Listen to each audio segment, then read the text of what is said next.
Hi folks, Dom Lawson here from Metal Hammer magazine. It's a beautiful day, so I thought I would do this iron sandwich from outside. I'm looking after my son today, so at any point Ozzy could charge in and completely ruin the entire thing, or improve it. This is probably more accurate. Anyway, today I was thinking the other day, this is not true, I'm just saying this as a kind of introduction to the thing. I was thinking the other day about how you kind of tell the real metalheads from the kind of part-timers. Not that it really matters, I mean, we all listen to whatever we listen to, and that's the end of that. But there is a metal community. There are real metalheads. There are metal fans who care about the culture as much as the music. And it is something that some of us take extremely seriously, even though within that we don't take it seriously, if that makes any sense. Probably not.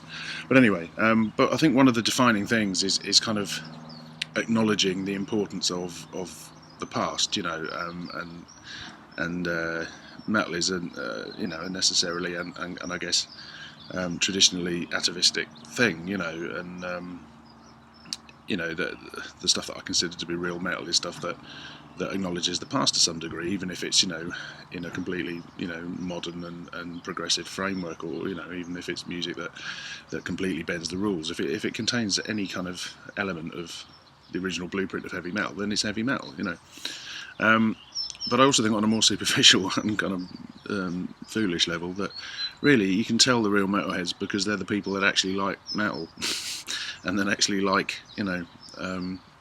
the bands that are fundamentally important to the evolution and the birth and the evolution of the genre. So obviously if you don't like Black Sabbath or Judas Priest or Iron Maiden, then you really fail at being a metalhead, and that's just the way it is. And I would also add to that list the guy that I'm going to talk about today, who is, well, I don't think if you've read any of my stuff or my blogs or any of that kind of rubbish that I put out online, you'll know that Ronnie James Dio, and that's what I'm talking about, is and was a hero of mine, and one of the people whose music I've listened to for a long time, and whose music, the majority of the music that he made during his life, was of an exceptional quality, and it really resonated with me. He had, the greatest voice of all time, and made some of the greatest records of all time.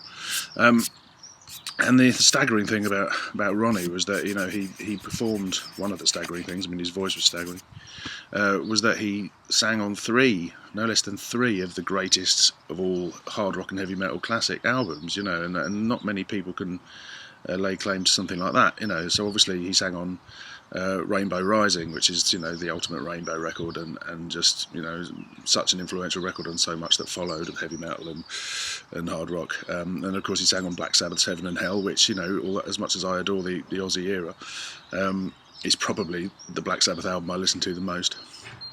And then we come to his career with Dio, which was effectively a solo career, but it was a real band. It wasn't just a solo vehicle. It was meant to be a band. With him fronting it. And I only have dim memories of hearing Dio for the first time, but I was about 12 or 13, and I was on the Friday Rock Show with Tommy Vance. I'm sure he played something off Holy Diver. But anyway, just something about those early Dio records are just magical, really. And so it's great to see that the first three are being reissued in those kind of lavish deluxe editions. So that's Holy Diver, the debut album, The Last in Line, and Sacred Heart. Now, it almost feels like a redundant exercise pointing out how brilliant these albums are, but I suspect that Holy Diver aside, these aren't necessarily records that everybody watching this will have heard, or that everybody watching this will have absorbed properly. It's we'll start with Holy Diver. Holy Diver is, it's one of the greatest metal albums of all time, and I don't think that's a bold statement at all. It's just fact, fact based on opinion. Obviously, it's a subjective fact.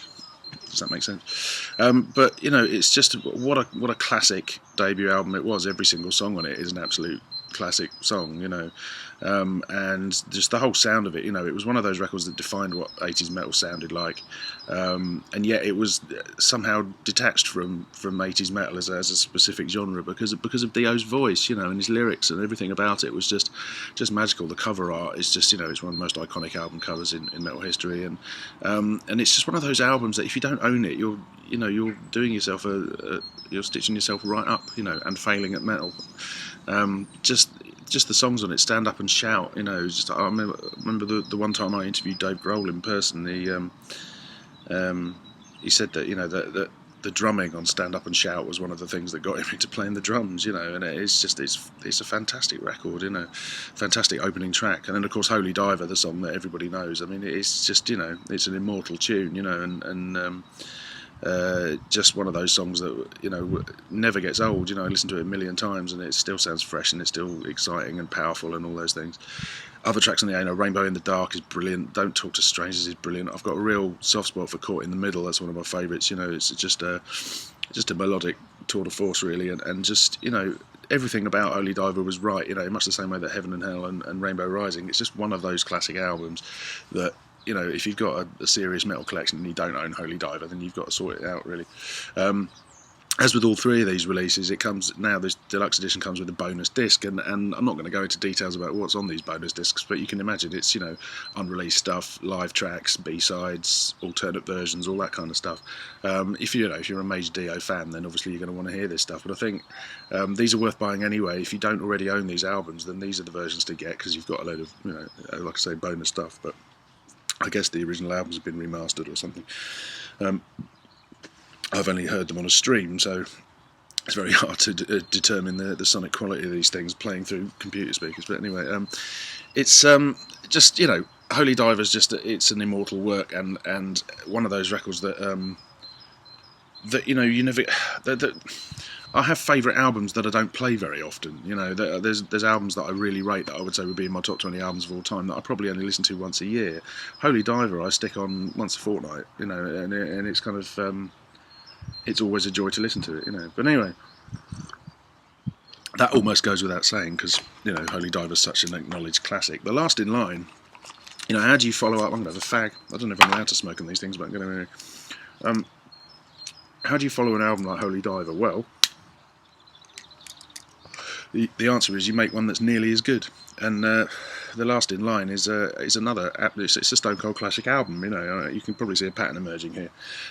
It's an album that really, in a way, follows the formula of Holy Diver. It's a diverse collection. It ranges from fast songs, I Speed at Night and stuff like that, through to slow epic tracks like Egypt. The Chains Are On, which is just a fantastic dramatic end to the album, and obviously it's got some bona fide Dio classics on it as well. We Rock is a storming opener, and that was always a highlight of their lives, of the band's live set, and The Last in Line itself, of course, which is another kind of staple of Dio's live shows, and just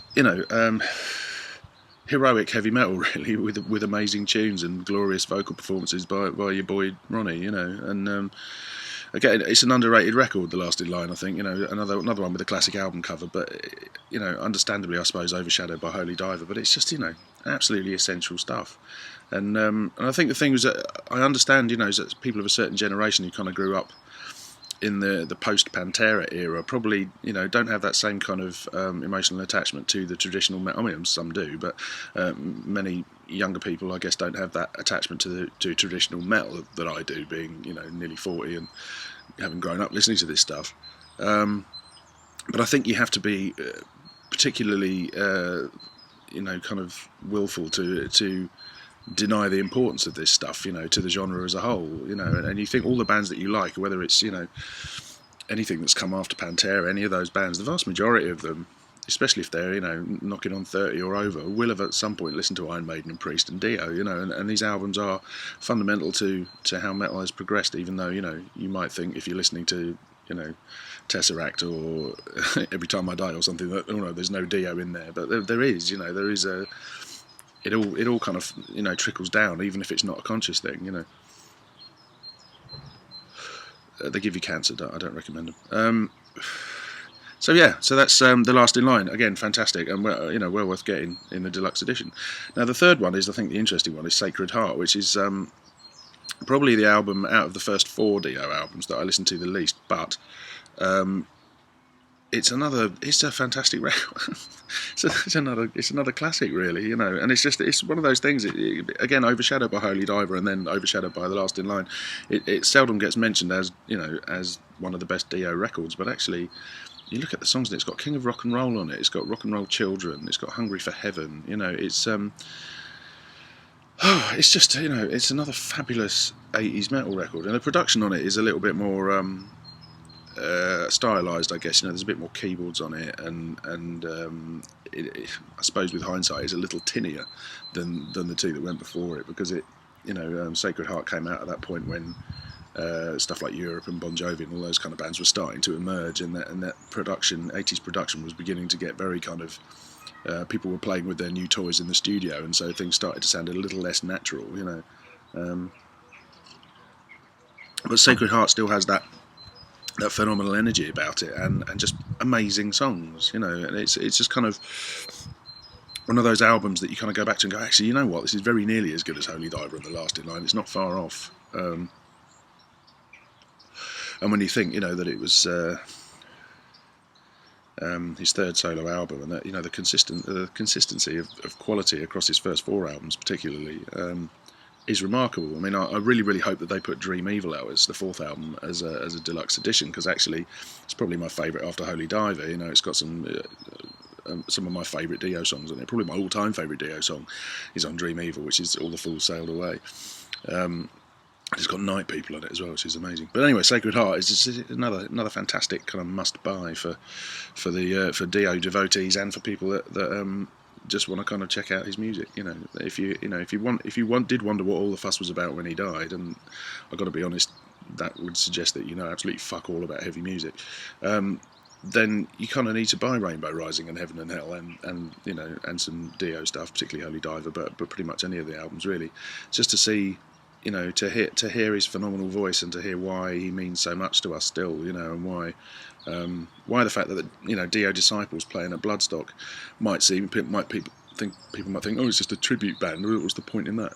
But I think what they're doing is rather noble and extremely worthwhile, because they're keeping those songs alive, and performing them to people that maybe never got the chance to see Dio and never got the chance to hear those songs played, and his catalogue is quite astonishing. Even albums that people don't generally rate, like Magica and what the hell's it called, Killing the Dragon, and stuff like that. They're all great records. Even Angry Machines, which is a much maligned record. When Dio tried to go a bit kind of grungy, heavier, and went into different territory, I think has some brilliant songs on it, and I think. He was a very astute operator, really, in many ways. He didn't. He knew who his fan base was. He knew it was all about heavy metal. But within that, he had there was great diversity in Dio's catalogue, really. But all glued together by that glorious voice. So there you go. So I heartily recommend your Dio reissues. I dread to think what kind of total arse wouldn't like Dio, really. I find it staggering that anybody who claims to like rock or metal who doesn't own at least one record with Dio singing on it. I think that's astonishing, really, given the quality of the stuff he put out. Each to their own, though. You might prefer Bring Me the Horizon. That's entirely up to you. All I can say is that Dio passing away left a yawning chasm in the heavy metal world, which can't be filled. He's one of the first of the legendary metal people to leave us, really, and he's irreplaceable. Like I say, a hero, really. So there you go.